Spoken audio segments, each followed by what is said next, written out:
Are we live? Are we live? Let's see. I think we're live. We are live. All right, guys, I'm using some screen sharing software again tonight, so a little bit of a trickier situation here. If I can find my chat. Okay, we got browser and webcam. All right, so let me know if you're here in the chat. I think I got, okay, hopefully our people are finding this one. I haven't figured out yet how to screen share the scheduled live stream. It's been tricky. So let me know if you're there in the chat. Drop your name, your location. I will say hi. Bring up this thing. Hello, Gitis. I definitely don't know how to pronounce your name. Gitis. Welcome. Welcome, guys. Welcome. We do have a theme tonight. We do have a theme. It's basically, what's the best mobile dwelling? And I got a lot of options here. A lot of Facebook tabs, as you can see in the browser right now. Well, welcome, guys. If this is your first time or if you've been here before, welcome to Skoolie Support. This is a space basically where I help you with your bus conversion, and if I have an idea or a theme, then I will share it with you. And a lot of times these are things that I might make videos about in the future. These are things I think that you're interested in, but might not be. I don't really know. You're always welcome to tell me what you're interested in. I'd love to hear. Welcome, Amelia. Oh, from Florida. I'm good, Amelia. How are you doing in Florida? Hopefully you're okay. Hopefully you're not in the eye of a hurricane right now. Welcome, Tracy. Welcome, Bob. Bob is in Tennessee from Ian. Yeah. So Hurricane Ian is dead. It's right in the middle of Florida right now. Probably Tampa, somewhere between Tampa or Orlando. And the whole state really is pretty rocked. I've got friends there who have evacuated. We probably will get some tropical storm remnants here on the East Coast. I'm in Charleston, South Carolina. I'm glad you're doing okay, Amelia. So like I was saying, Skoolie Support, it's really about me helping you with your bus conversions or with your mobile dwelling lifestyle or renovations. So you are always welcome to ask questions and drop them in the chat. And today we are talking about why the school bus is the best mobile dwelling. Yeah, definitely prayers for Florida. Oh wow, half the people here are from Florida. Right on. Ocala, yeah, you're probably okay in Ocala for now. You're gonna be fine. Everybody's gonna be fine as long as you're not in Cape Coral or Fort Myers currently, in which case I don't think you have internet. But yeah, prayers for all those people. I hope everybody's okay. It's, just my opinion here, having been through hurricanes, having been a firefighter during hurricanes, a Cat 4 direct hit, I think definitely facilitates an evac. You should leave, if possible, with the Category 4 direct hit. Category 3, I also think you should leave. Category 2, I also think you should leave. Cat 1, write it out, maybe, if you feel comfortable with that. It's always going to be unfun and scary, and if you have the resources to flee a hurricane, it's probably good for your mental health and your physical health. But not everybody can do that, and that's just a reality. Some people do not have the means to leave, and that's tough for sure. And then no judgment, absolutely, anybody who doesn't leave the path of a hurricane. No judgment from me at all. But Cat 4, 3, 2, I'm going. My family's going. Hey, Madison Busman. All right, let's get right into it. Thank you guys for saying hi in the chat. And we are talking about basically why a school bus is the best mobile dwelling. Now, one thing you have to know is that I'm always going to be speaking from my experience and my bias. I've been biased by my experience mostly, and these are always my opinions. And you've got to take everybody's opinions and their experience and their bias with a grain of salt, I suppose, and adapt it to your your opinion and your experience and your interpretation. So obviously, I'm a school bus guy. I'm a bus guy in general. But I do believe that the school bus is the best mobile dwelling, and I'm going to go through why. So, okay, let's talk about why you would want to buy a mobile dwelling. Definitely a salient topic right now. So, all right, well, first let's define it. I'm going to define a mobile dwelling as a home that you can move easily within 48 hours. So if you wanted to, 48 hours, drag your tiny house out of there, drive your schoolie out of there, drive your van, your shuttle bus, whatever you have, maybe even a shipping container that could be easily picked up. Those are probably extremely rare, but that could possibly be a mobile dwelling. Probably not, though. So basically, it's something that you can drive away, you can live in. It has all the things you would need: bathroom, kitchen, bedroom. Those things could all be one room, but you have everything that you would have in a home in a mobile dwelling. And I think also you need to be able to stand up in your mobile dwelling, unless you're extremely tall and you don't just quite fit. But so I'm basically not including here vehicle dwelling, because you can live in any vehicle, but I'm not sure that that makes it a home to the extent that we're talking about tonight. So there's that. So the second thing is, oh, good night, Melissa. Sorry you can't hang out. The second thing is that, yeah, why? Why would you build that? Why would you want that? Well, for me, the reason that we built it is because we wanted to have this great adventure in our home. And we wanted to be able to move our home and see lots of different places. We also wanted to, it's sort of like a financial thing. We wanted to have less, or at least I wanted to have less of our net worth in a home. So if you buy a house and it costs you 300 grand and you put down 60, you now have that 300 grand, $300,000 house is now your liability.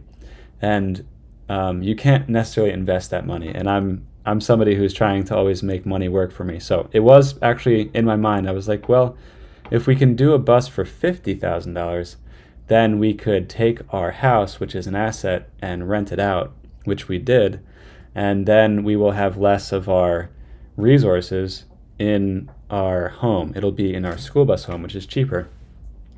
And I was doing that, I was thinking that way because we were working with a firefighter salary in the Southeast, which is pretty low. And so our earning potential was sort of low, and that was relevant to us. And I think that if you don't have a ton of resources, that's relevant. Living in a mobile dwelling can actually save you a bunch of money, especially if you can take your extra resources and put them into assets. But that's the topic for something else, for another day. So that was part of the idea. The third reason, I think the relevant reason tonight, is that, yeah, you can flee a natural disaster, which if you live in any coastal community in the United States, which is the majority of the residents in the United States, that's completely relevant. In the West Coast, you have wildfires, and the East Coast, you have hurricanes. Those are the ones that you can easily flee. Earthquakes, tidal waves, a little bit trickier. But having a mobile dwelling definitely has its perks for natural disasters and for relocating and for people who just don't know where they want to be long term. So those are some of the reasons to build a mobile dwelling, live in a mobile dwelling. And all those are definitely on our mind all the time. And we actually, so like our bus right now is definitely, if necessary, a hurricane evacuation dwelling. It's pretty much ready to go. We could jump in it. We could go live comfortably for cheap for 4 or 5 days. We could practically do it for free versus having to find an Airbnb or a hotel. Or, you know, if maybe you're not moving a whole family, it's easy to find relatives to stay with. But a whole family can be tricky. So anyways, fleeing natural disasters is definitely a great perk of a mobile dwelling. So now that we discussed what it is and why you would want to have one, let's talk about the options. So the first one, let me jump in the chat real quick, see if you guys have anything to say. Tracy's in New York City. You were definitely chilling over there in New York City. probably nice weather. All right, so where was I? Okay, so the school bus. The school bus, we're going to do this one first. It's basically, it's a vehicle built to really incredible standards, purchased generally with taxpayer dollars. Our real estate taxes go towards the school budget, and if they run their own school buses, they will use that money to purchase school buses and also maintain them. And so what you have is I'm going to use this word arbitrage. I'm not sure it actually applies, but I think about this word arbitrage a lot. You have this arbitrage, right, where a school district has purchased with taxpayer dollars the best bus for them, and then they've maintained it to their standards. And when it no longer meets their standard, and that's different for every school district, that could be based on years, it could be based on mileage, it could be based on condition, they will then auction it off in a very inefficient way. I suppose it's kind of efficient, but it's not like these auctions are public. It's not like they're advertising on Facebook Marketplace. Most people don't know about how these buses are first sold. It's just part of that government inefficiency. And so you have this system in place for essentially acquiring an extremely robust vehicle with a medium-duty to heavy-duty diesel engine for a fraction of the cost that it was first purchased for. And presumably, it has been maintained to higher standards than certainly higher standards than a normal citizen would maintain their vehicles to. Probably higher standards than a private corporation would maintain their vehicles to. Although there are many private bus districts, so this doesn't always apply. There are some for-profit school bus companies running through districts. And on top of that, they are built to safety standards that exceed probably every other vehicular industry, because they decided, thankfully, that we need to protect and take care of our children, and so they've designed these buses out of steel, and they're supposed to be able to flip onto their head and support their weight, which I have shown you in the thumbnail for this live stream. Hopefully that showed up. If it didn't, if you saw the thumbnail, it's a bus called the Topsy-Turvy bus. I think there are several Topsy-Turvy buses. I actually just discovered this today, but it's a bus with another bus welded on top of it with the wheels in the air. I'm not quite sure the purpose of that. I think it's mostly usually a statement, but I use that as the picture to sort of show you that a bus is supposed to be able to carry a bus on top of it without any problems. So on top of that, you have this steel structure, right? So with that platform, you've got this steel structure that you can then modify to your heart's content. You can put so much weight in it that you could never really overload it unless you put several hot tubs in your bus, or maybe you put a swimming pool in there, you could overload it. But you generally can't overload it with a house and its occupants and its fluids. And it's also, to that end, it has an engine which will propel itself. Basically, what I'm trying to say is you can propel 30,000 pounds very easily with a school bus, which you can also do with a tractor trailer, but you're not buying that for $7,000. You can't do it with anything else that I'm aware of. Maybe with a big, tough pickup truck, you could tow half of that in a trailer, but that probably wouldn't make that much sense. Nothing really compares. So I've established, I think, that nothing compares to the school bus in terms of the engine and the durability that you get for it. Thanks for joining, Tracy. Now I see, Tracy, why you said weird. Did you say weird feed? Interesting channel. Yeah, that was a funny thumbnail. Okay, so now, all that being said, check out the prices of school buses. Now, this is Facebook Marketplace. This is not the best place to buy school buses, but it is a place that you can find pricing for all these mobile dwelling options that we are going to check out. So we've got the school bus. Where is my browser?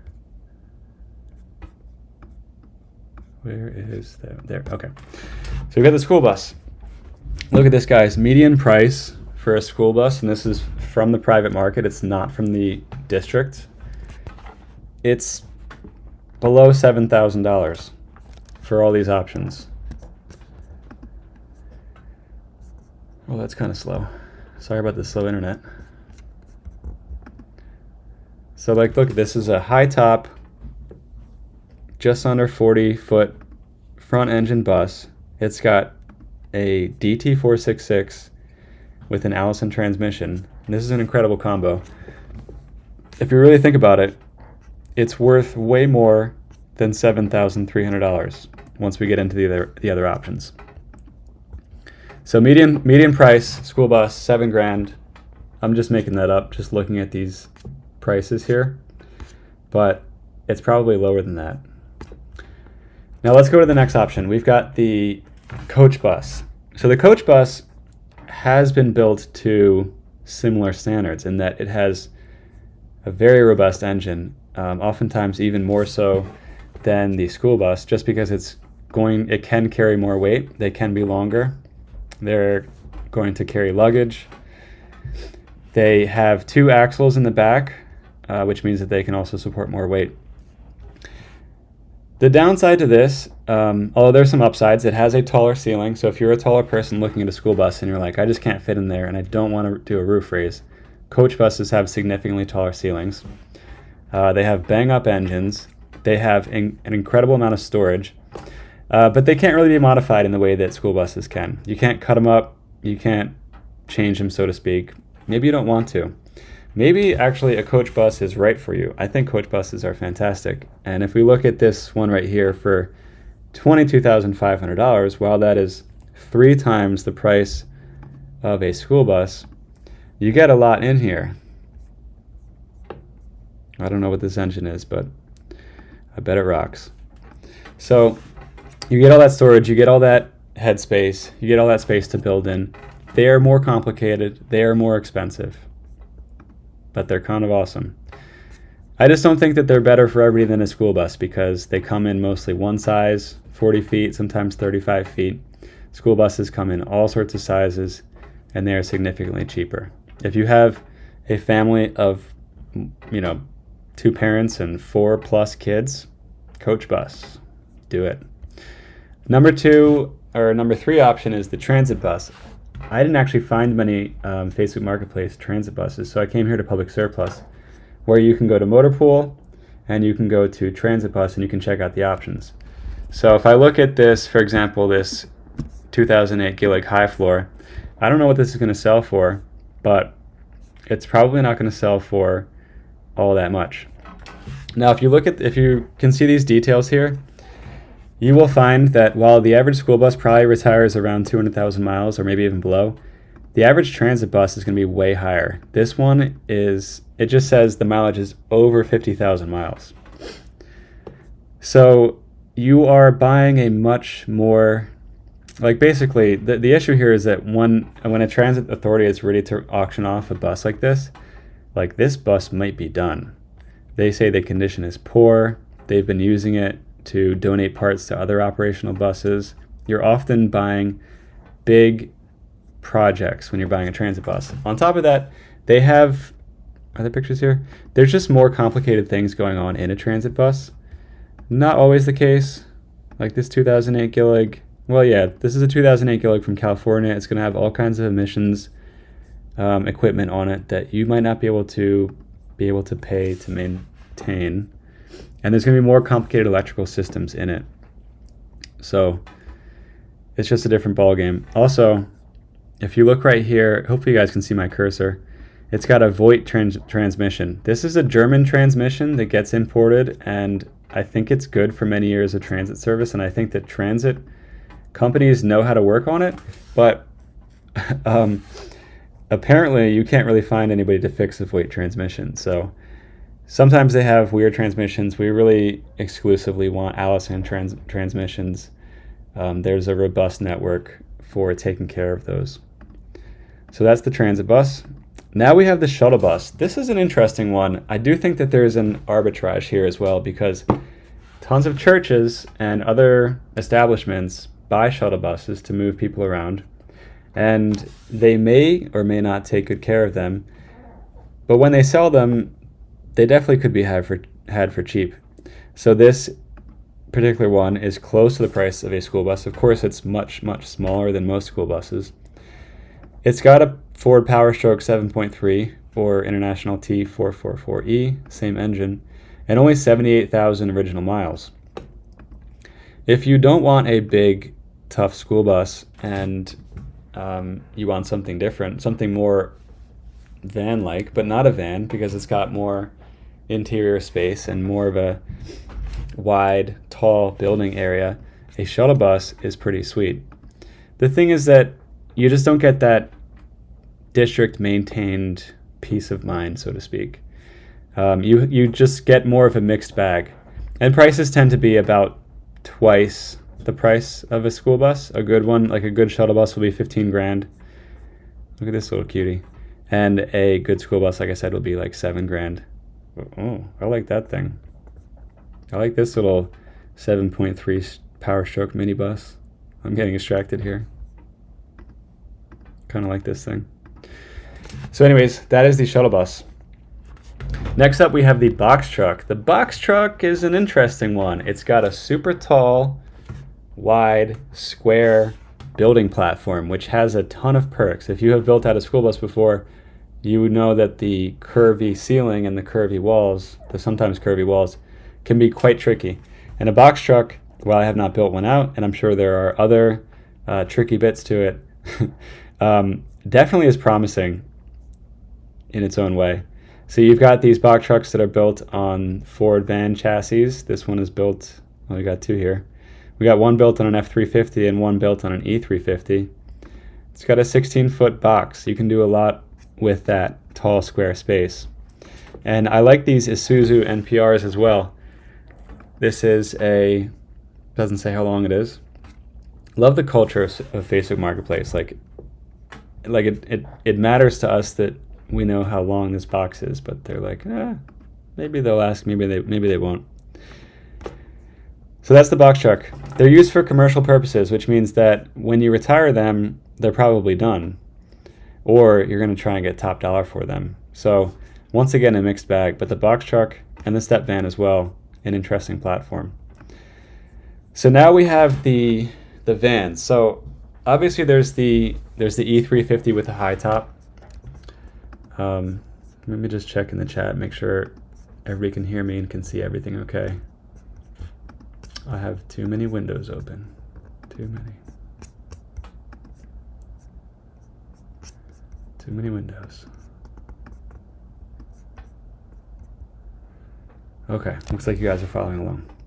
All right, so now we've got this. Now we've got the. I'm going to call these the Euro vans because these vans were available in Europe before America for some reason.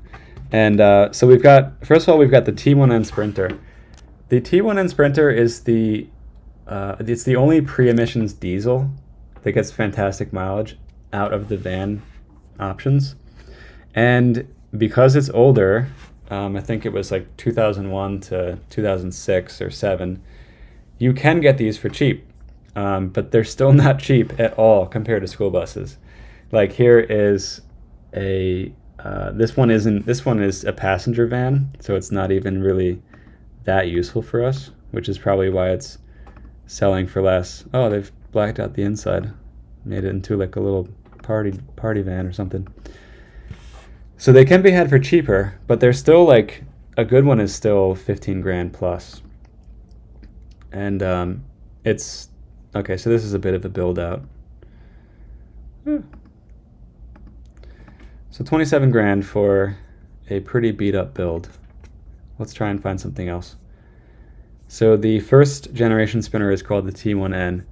And like I said, it just can't be had for cheap with low miles. It's usually beat up, which might be okay. But this one has 369,000 miles. And if I'm going to drive my home around the country, I just want a platform with, I guess, less miles. It would just give me a little bit more peace of mind. So that might bring you to the newer Euro vans. You've got the Mercedes Sprinter, you've got the Ford Transit high top, and you've got the Dodge ProMaster. And as you can see, this Ford Transit, there's some 200,000 mile ones for 15 grand, 14 grand. You've got a newer one for 30. They are really a lot less space. They're much more nimble. They are nice to drive. If you are a couple or a single person looking to drive cross country in your mobile dwelling, or just do full-time travel, a van is in many ways a better idea than a bus. But it's not a better mobile dwelling because it's too expensive and it's not as useful unless you really prioritize being nimble, which some people should. Like I said, if you don't have kids, vans are pretty sweet. Even if you do have a kid, a van might be sweet, but you're going to pay for it. All right, next up we have the motorhome.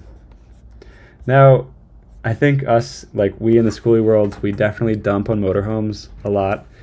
And that's because these, as a contrast, the school bus is built to carry children safely, right?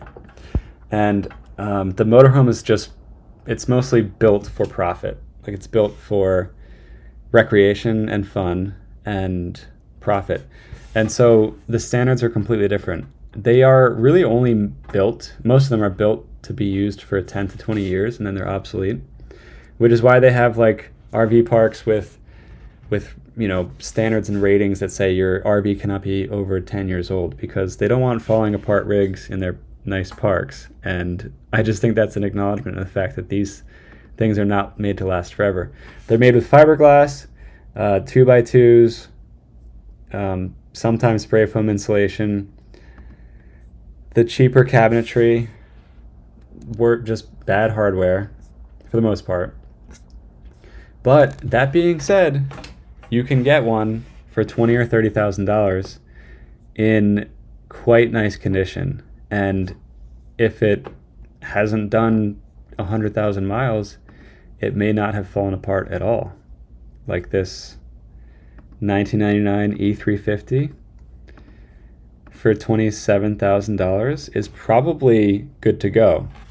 You will be hard pushed to do a school bus conversion for $27,000. You probably cannot do a bus to this standard. I mean, it's got a bathroom, it's got cabinetry, it has propane, it's got a refrigerator, it's got everything you would need to live for $27,000.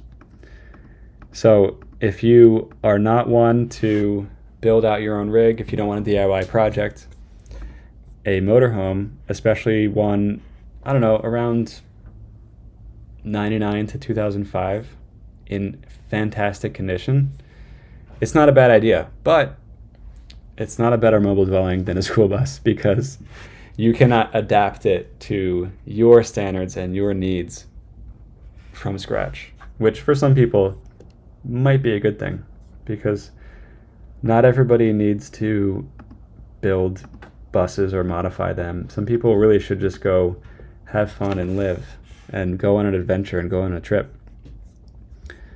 I do want to mention a couple standout RVs. If you just happen to have a neighbor who's selling any of these for cheap, they will probably be better than most school bus conversions. One of those is the GMC Motorhome. It does have a gas engine. It's got an old gas Oldsmobile, but these things were well made. They are very nimble. I've seen one in person. They definitely can take a beating. It's like an old Airstream, but this is not made out of, it does have an aluminum or a steel shell. It's probably steel. The GMC Motorhome is one. Another one is the Bluebird Wander Lodge. The Bluebird Wander Lodge is made on a school bus chassis. It's not quite made to the same standards of a school bus, but it basically is. It actually might be better These were definitely built to last a long time. And so the Bluebird Wander Lodge, if you can find one of these for inexpensive and you don't need to customize your rig, it's probably a pretty good idea to go for the Bluebird Wander Lodge. I had one more in my mind. What was the last one? Oh yeah, this one is fiberglass. They might have made an aluminum version, but the Safari Trek RV. This is another one that was made a little bit better. And this one actually has an Isuzu. It has a couple different engines, but one of them was the Isuzu diesel, and it's a little bit underpowered, but it gets great gas mileage.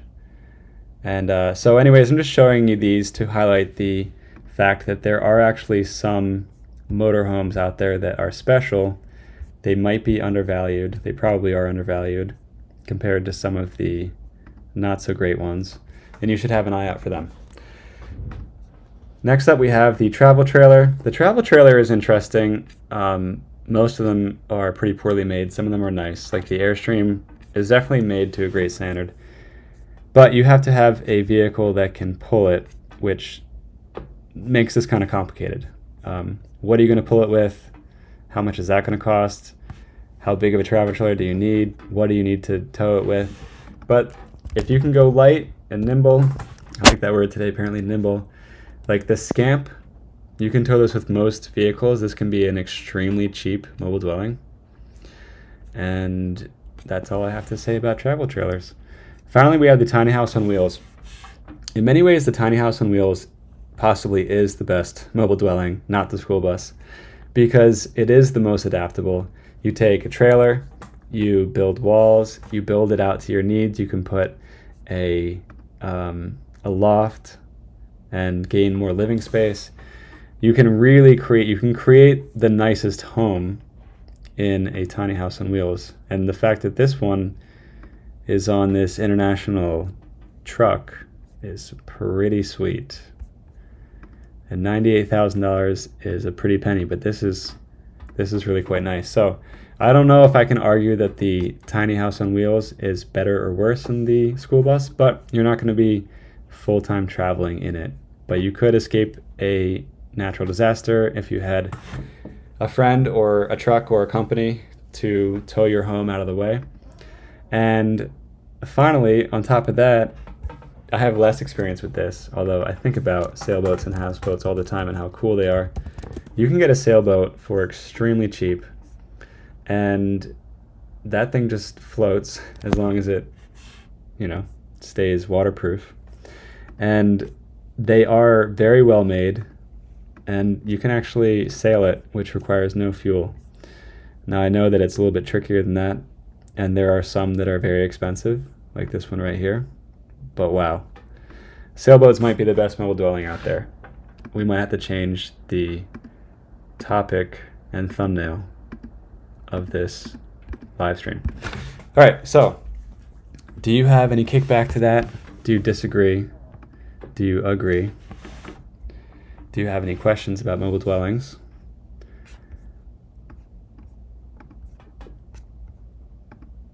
I'm going to check out the chat. All right, so,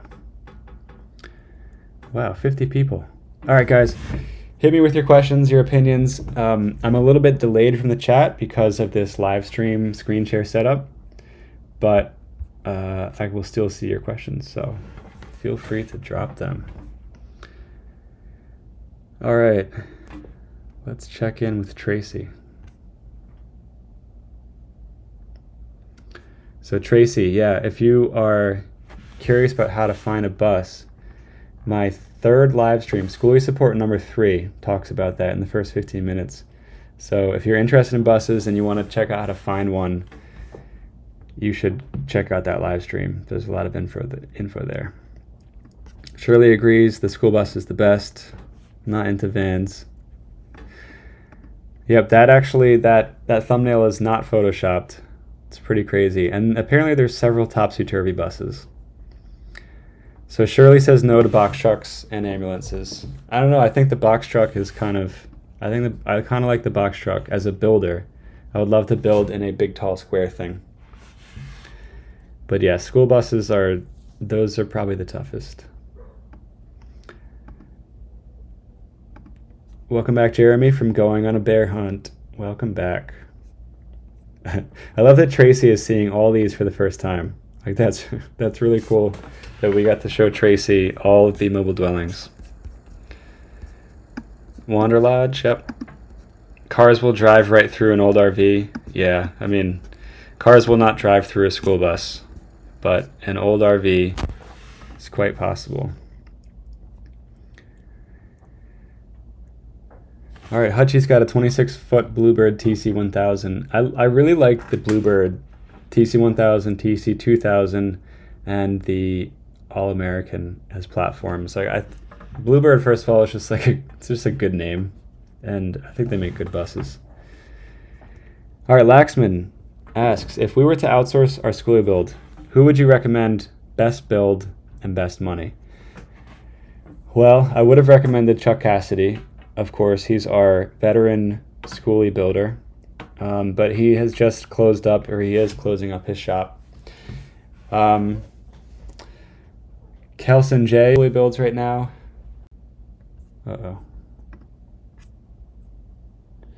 Hey, let me know if you can hear me in the chat here, because my live stream says that. Oh, now it says excellent connection. Okay, all right. Well, hopefully I didn't lose you. So, in terms of money, I think that so it depends on what size bus. If you are doing a short bus, if you're doing a short bus, it'll be lower. But let's just say it's a 40-foot bus, fully insulated, fully built out with cabinets, bathroom, everything, 30 to 40-foot bus, solar, lithium battery bank. I don't think you're getting one of those that's well made for much under $100,000. 90,000, 80, 75. But I don't think you're getting one that's well made underneath that unless you make a lot of compromises. Short buses, probably, I haven't built one before, but probably significantly less, 50,000 maybe. And then of course you can cut a lot of corners. You can tell your builder, we're only going to live in this, we're not going to live in this full time. We're not going to be in the snow. We're not going to be in the desert in July.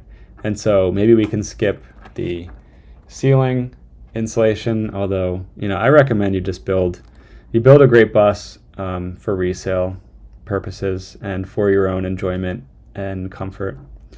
So yeah, I do think that $50,000 to $100,000 is kind of the minimum, depending on what size bus and what you want to put in there. Okay. Thomas asks, is it possible to add a gas gauge to a Gillig transit bus?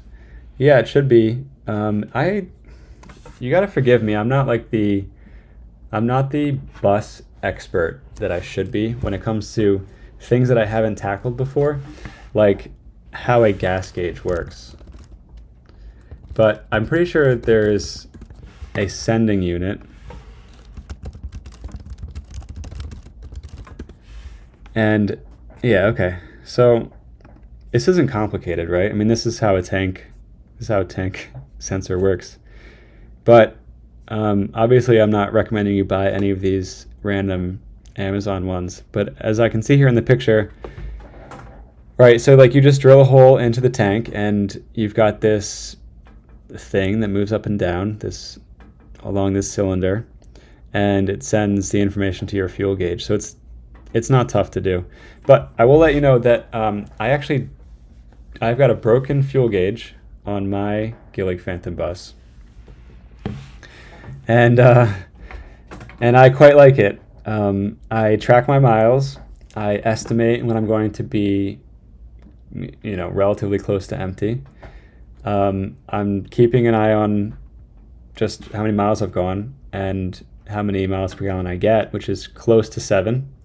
And I don't have to watch the fuel gauge go down, which is sort of sad to see when you fill it and then it's just. So I do just fine without a gas gauge, fuel gauge. So that's just something you should know. Whee! Welcome, Pat. Welcome, Pat Wee. I am not in North Carolina. I am in South Carolina. We are on the coast of South Carolina. So, does anybody else have any questions? Does anybody think that there's a better mobile dwelling out there? I'm having a tough time not thinking a sailboat is definitely better. I should probably stop teasing you with this.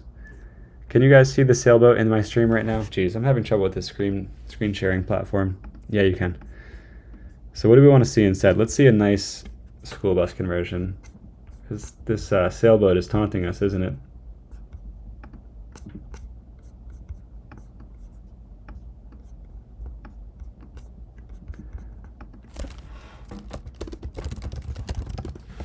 Let's do Google Images bus conversion, see who we get. Oh, look at this one. That's just so beautiful. This is an articulated bendy bus. Man. Okay, we'll leave that up there. Beautiful. Chris A asks, did you CAD out your build? I did not. A lot of people do SketchUp or CAD. CAD's a lot trickier. I'm sure you have to spend a bit of time learning how to do that. But I just do plain old graph paper. And when I'm building, I am building off of what the plan is on the graph paper, and I'm adapting it to what we have in the bus. Where is the window? Like where is the end of this window? Where are the wheel wells? Where are these things that we need to adapt our build to, our plan to slightly? So it's loose plans, and I execute them as best as possible, but not necessarily as accurately as possible. And so I actually don't bother with things like SketchUp or CAD because, I don't know. I guess it takes time to learn how to do those things, and I just want to start working. All right, so Hutchie mentions you can't sleep in the Walmart parking lot in a sailboat. Yeah, but you can sleep like in any harbor for free. Maybe not free, maybe you have to moor. And not a sailboat, but if you had a houseboat, I keep thinking about this. If you have a houseboat, now I have to search for this. I gotta search for this now. I keep thinking about a trailerable houseboat. Trailerable houseboat. Like, you could tow a houseboat around behind your truck and sleep in a Walmart parking lot. Like, you could do it. This one is in Australia, so you're not doing that here in America with this one. But, imagine it was relatively lightweight, and I'm really not seeing a lot of obvious options here. But, like, look at this. You could definitely sleep in that. You could even sleep in this. That one's a little bit big. But you can sleep in this in a Walmart parking lot. I'm going to give you a little bit of kickback on that. You can sleep on this one in a Walmart, but you're right, a sailboat, no chance. Because those are tough to transport. Look at this. This guy's towing this. This thing's great. All right, now we're going to look at this trailerable houseboat. No, we're going to go back to the pretty bus.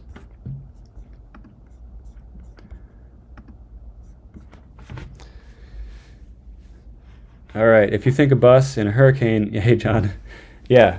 Try a hurricane in a sailboat. So I don't want to try that. Absolutely not. I really don't want to try that. But I am a huge Forrest Gump fan. That's my favorite. That's my favorite movie. And you got Lieutenant Dan on the mast. You will never sink this boat, or whatever he says. So I want to be there with Lieutenant Dan and Forrest Gump, and I want to do that. So I kind of want to be in a hurricane, at least if Lieutenant Dan and Forrest Gump are there. So yeah, Wildflowers mentions, where is this live gone to? This is like not as typical. All right, Chris A asks, how hard was it learning to drive a big bus? So I would say the hardest part of it is the fear of having not done it yet, and feeling or suspecting like you are incapable of doing it, because it's very scary in your mind. It's not within the realm of things that you've done before. If it isn't, then it seems extremely difficult. But almost every person, can learn to do it, and I think they can learn to do it and comfortably in a couple of weeks.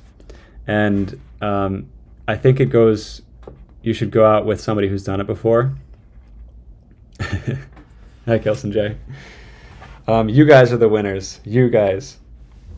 So yeah, I think it takes a couple weeks to get comfortable in a bus, and you should go with somebody who's experienced, ideally. And you should probably try a couple maneuvers, like try an alley dock. Your local DMV should have, I shouldn't speak for everybody, but there are facilities where you can try basically truck driving maneuvers, and try an alley dock, and try to sort of parallel park, and try like a K-turn, a 3-point turn, and set yourself up for success if you're quite scared about that. But you should know that in some states, in my state, you need a Class E license, but in some states, you don't even need a special license to drive a bus. For some reason, they think that we can all go out there and drive buses, as long as it is not a commercial vehicle. It can't have its seats. You definitely can't have passengers. And, but apparently they trust us to drive buses. So if the government believes that we can do it, I believe that we can do it too. Wildflowers mentions that he or she went to a CDL class. If you can find one, they recommend it, and she can parallel park a bus now. Yeah, if you can take a class like a CDL class, even one that's like, obviously you don't have to get the certificate, but if you can get some experience, it will make you feel a lot better. So to answer your question, 2 weeks. 2 weeks, and it's hard but easy. All right, feel free to drop your questions below. Until then, I'm probably going to keep searching for cool stuff. We're going to let this gorgeous articulating bus go, because I'm curious about box trucks. Box truck tiny house. Because you've got this huge square interior, and that means that you're a little bit less limited than the school bus. Like maybe you can build a loft, maybe. But I imagine a super tall box truck will be a little bit stressful to drive. Our bus is like 10 and a half feet tall. And I don't even think about overpasses and bridges, because I know that they're built to handle things that are much taller than us. But once you get as tall as those things that are, once you get taller, then it becomes a concern. Kelson J, how tall was your bus when you guys had the roof raise? How tall were you guys? And did you think about that, especially like when you went through Connecticut and everything?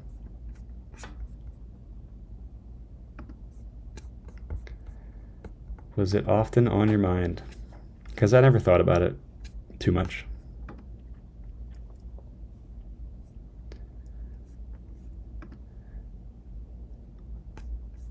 So look at that.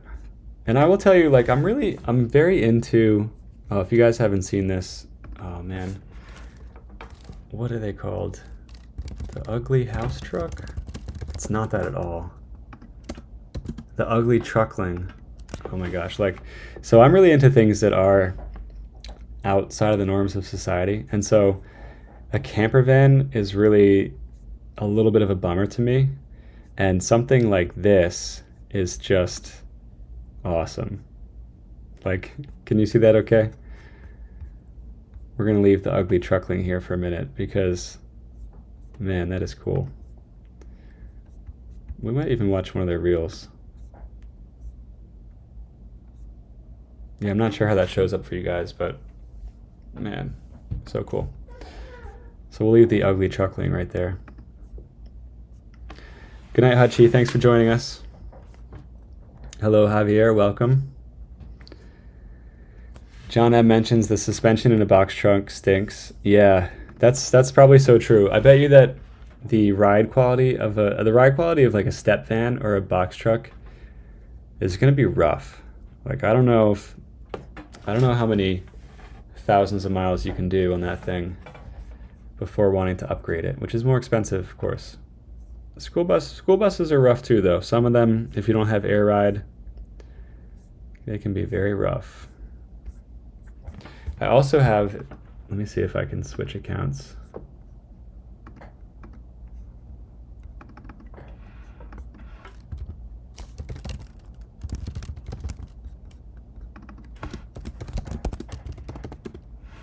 Hopefully that was the right password. Uh-oh. Oh, that's not gonna happen. Never mind. So there's a, okay, what are they called? They're called like evacuation boats. Uh-oh.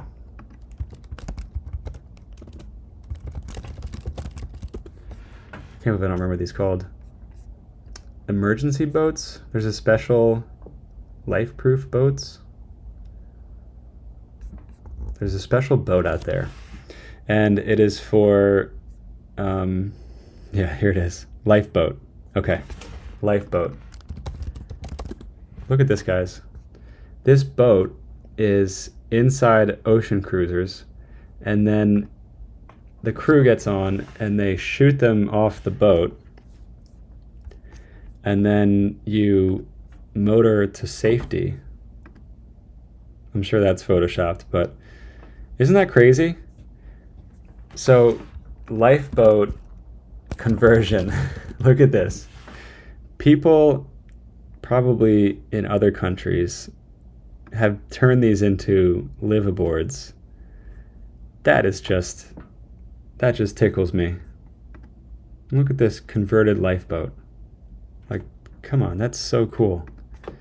I really would love to go see one of these in person someday, if I can pull that off. All right, we're definitely going off the deep end here. But if you guys like it, I'll keep doing it. If you have questions, I will happily answer them. You can ask me anything about bus conversions, mobile dwellings. Okay.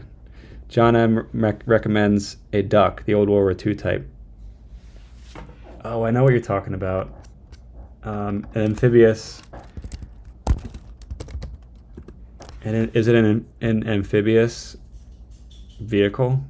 Yeah. That's cool. It's really cool. It's really cool.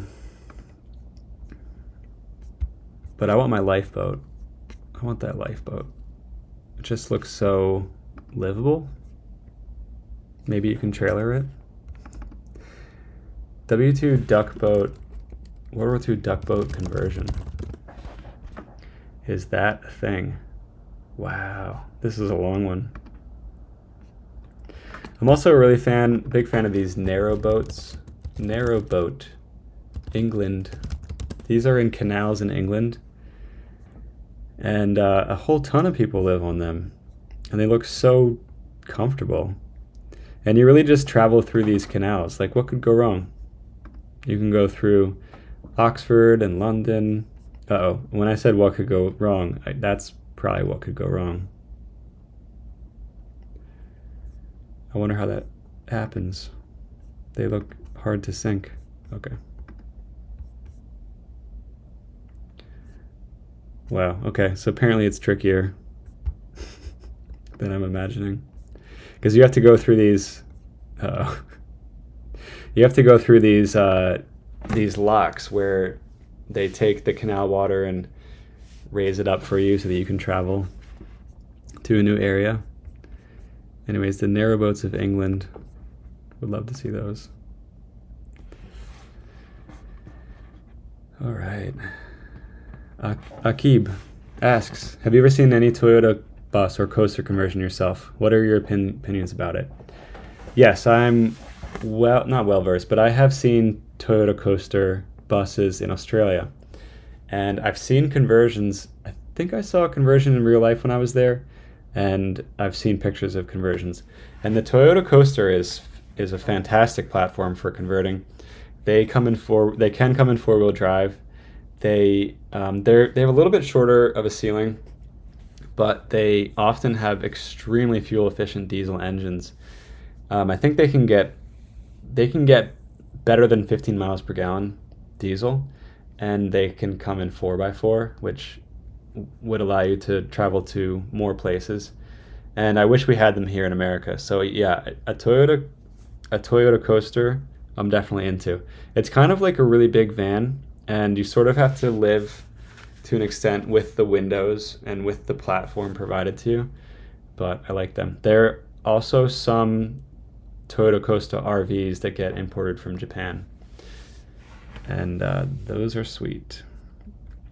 Jason mentions the Unimog is super cool, not efficient or economic, but awesome. Let's check out the Toyota Coaster and the Unimog. The Unimog is super sweet. That thing will take you anywhere.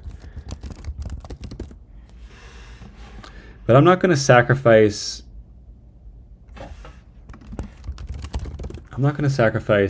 everything for the ability to go anywhere. Like, it needs to be a comfortable home, you know what I mean? And I guess you can build that on a Unimog. But so here's an example of a Toyota Coaster interior. This is what a Toyota Coaster looks like. This guy is excited, and I definitely think he should be. So especially in Australia, this is, if I were to go to Australia and convert a vehicle, which would be awesome, I would be looking at a 4-wheel drive Toyota Coaster for sure. Sorry if I'm going too fast for these pictures for you guys, but then we've got the Unimog house. Yeah, I mean, there's some people who make some incredible homes on top of Unimogs. This thing that I've clicked on here is probably well north of $300,000, maybe a lot more than that. It's not a cheap platform to build a great house on, although this guy has built a great deck on his house, and I gotta admit, I'm pretty jealous of that. Look at that. I feel like this is Australia also. I just get Australia vibes, and they're talking about, oh no, they're talking about feet. Yeah. All right, we are coming up on 9:30, and we actually have a lot of viewers who are observing me ramble through the depths of the internet. So if anybody has questions, I will happily address them. If you guys want help with your bus conversions all the time, you can get help from me on SkoolieSupport.com. That's my Patreon with a monthly fee, where you can have me in your back pocket at all times, helping you make decisions, answering your questions, sharing my experience with you. And you can also just be a supporter of the channel by going to SkoolieSupport.com and pledging as little as $5 a month, if that's something that you're into. So Akib is mentioning that the Toyota Coaster is common in Pakistan, and any mechanic will take care of them, which is cool. As an overlanding vehicle, that's definitely pretty sweet.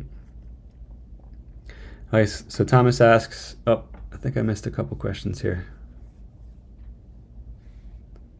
Yes, Dusty, the inverted bus is a real thing.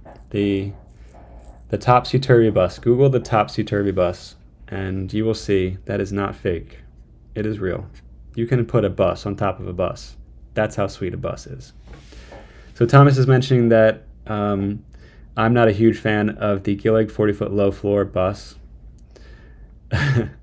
And so I'm not a fan of the low floor bus, but my feelings about them are that they have some complicated electronics in them for all the systems created, and I don't necessarily know how to adapt to them and work with them. However, I know how to do that with a school bus. It's very, very, very simple.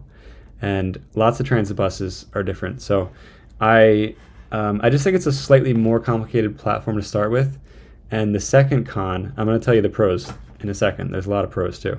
The second con is that it's got low ground clearance and there is not a ton of space to work underneath it or hang things like a gray or black water tank. So you might have to put the gray or black water tank in the interior space, which I don't love. But I definitely think that the Gillig low floor can still be adapted to a home. Now, if I was to pick up a bus that I wanted to turn into a home where my priority was not to move it, like maybe I would bring it somewhere and have it be a full-time stationary off-grid home, I would probably go with a Gillig low floor bus because they have super tall ceilings, lots of space to work in, big awesome windows, and then like in that circumstance, having water tanks, having a gray or black water tank is not that important. I don't think I would have water tanks. I would just have a sewer connection, maybe drop a little septic tank in the ground. So I just, as like a full-time travel home, I just think the 40-foot low floor Gillig is a little bit trickier. So Redneck Tech mentions he's still looking at that 93 bus with the DT360, and he's still communicating with the guy who owns it. Seats are all stripped fresh, and Blackwater tanks, Pioneer mini split included. Doesn't seem to be governed. So how much does it cost? I really think you should pull the trigger. Welcome back, Road Purpose. It was really nice meeting you in person. Man, that was a year ago almost. Time super flies. So Caleb from Backroad Purpose is here saying hi. He's got a YouTube channel. I'll drop it in the chat here. And he's doing professional bus builds. So to the gentleman or lady who was asking about professional bus builds, here is a channel for you to check out. Oh dear. I lost the stream. Okay, Redneck Tech 70. It's time to pull the trigger on that 93 bus with the DT360 for $6,000. That's a steal. I think you said it has a manual transmission next time too. As long as it doesn't have rust, I think you should get it. Just buy it. Buy it and start working. Chris A asks, what buses have good roof height without a roof raise? So most buses had 2 or 3 options. They had like a low roof, a mid roof, and a high roof. And the high roof you can see, let me get a photo for you. Let's just do International Rear Engine School Bus. The high roofs have windows that are taller than the driver's door. See this one right here? See how this window right here is taller than the driver's door? And the same will be true of the driver's window. That is a high roof bus, and that bus roof is probably 77 or 78 inches tall. And let's try and find a mid-roof one so I can show you what that looks like. Okay, here's one. See how this one is in line with the passenger door? That is a mid-roof or a low-roof bus, which is probably 74 or 75 inches. And the low roof is probably 72 inches. So you really want a high-roof bus. That window is one of the ways to identify it. And 77 or 78 inches is about as tall as they get in a pre-emissions diesel. Thanks, Caleb. We will definitely see you again, for sure. And thank you. So Redneck Tech is in southern Missouri. Redneck Tech, you got to come to Gutted. Uh-oh. You got to come visit us in Gutted. You're only a stone's throw away from Kansas City, Missouri. Bring your new bus to Gutted on October 5th through 9th. I want to see it. All right, you know they exist mentions that there are 2 Greyhounds available in Austin, Texas. Just regular good old buses, no improvements. I use them for emergency storage and they have served well. So if you're ready to sell your Greyhound buses, if it's the what's what's that Greyhound bus? I can't remember what they're called, but the old Greyhound buses are really wonderful conversion platforms. Okay, here we go with the Google old Greyhound bus. I'm forgetting what these are called, but honestly, they make for fantastic conversions. If you're okay with the old tech, they make a 35-foot old Greyhound bus, and this one's built on like an MCI platform. I think that's what that is. But these things are really cool. These are sort of like relics of our time, and I feel like some of the first great bus conversions were done in these. And I'm blanking on like who makes this, and there's a particular numbers that delineate these old Greyhound buses. But what happened here? So Greyhound bus, beginning from this morning, has one of these, and they've got a sweet YouTube channel too. Well, guys, I do have tropical storm prep to do tomorrow. Nova is out of school, and I probably need to go to bed soon. So let me just check in with you, see if there's any more questions, and if not, I'm gonna bounce. See you later, Madison Busman. Thanks for coming, Chris A. Scenic Cruisers, thank you, AGV. 1975 V8 with little step-up roof. Oh, you've got really cool buses over there in Austin, Texas. Get those on Facebook Marketplace. Get them sold, you know. Good night, Sarah, of course. Thank you, Sam. Thanks, Thomas. Thanks once again, everybody. And see you. Oh, I will not see you next week. I will be gutted. So no Skoolie Support next week. Sorry, guys. But the week after that, hopefully I'll be back. All right. Love you guys. Have a great night. Peace.